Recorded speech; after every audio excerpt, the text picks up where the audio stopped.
Comme nous l'avons promis durant l'été, nous allons aborder avec vous une série consacrée à la Palestine entre passé et présent. Et avant d'être une cause politique, la Palestine est un nom chargé d'histoire. Carrefour entre l'Afrique et l'Asie, ces étendues fertiles ont toujours été une terre d'accueil où plusieurs peuples, ethnies et tribus ont trouvé refuge. Pendant des milliers d'années, des vagues d'émigration se succédèrent provenant de la péninsule arabique. Faisant partie du croissant fertile, la Palestine est le berceau de la civilisation. C'est au croissant fertile que l'humanité doit sa révolution néolithique et l'invention de l'agriculture, des premiers villages, des premières villes, l'invention de la roue, de l'écriture et des lois. Des fouilles archéologiques effectuées près de Jéricho ont mis à jour des ruines de ce qui semblerait être l'une des plus anciennes cités au monde et qui remonte à plus de 10 000 ans au moment où une grande partie de l'Asie, de l'Afrique et toute l'Europe et l'Amérique vivaient encore dans la préhistoire. Donc, l'histoire de la Palestine est sans l'ombre d'un doute très ancienne. Et cette terre a été habitée depuis la nuit des temps par des tribus arabes successives.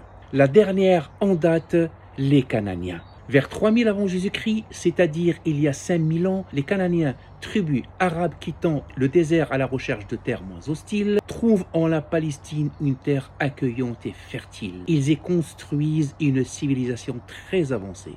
C'est eux qui fondent les principales villes du pays, telles que Jaffa, Hébron, Ashkelon, Ashdod, Naplouse ou encore Jérusalem. Des villes comme Jéricho et Gaza deviennent très prospères. Leur religion est centrée sur le Dieu El, un Dieu clément et miséricordieux. Et cela contredit l'idée que le monothéisme était inconnu au Moyen-Orient avant l'arrivée des Hébreux. D'autre part, il est essentiel de rappeler que le prophète Abraham, en quittant l'Irak, a trouvé refuge dans une terre arabe auprès de tribus arabes, les Cananéens, qui étaient sur place depuis plus de 1200 ans. Les descendants de son petit-fils Israël, quand ils vont fuir l'Égypte pour venir s'installer au sud de la Palestine, celle-ci était une terre arabe depuis 1800 ans. Donc, avancer l'idée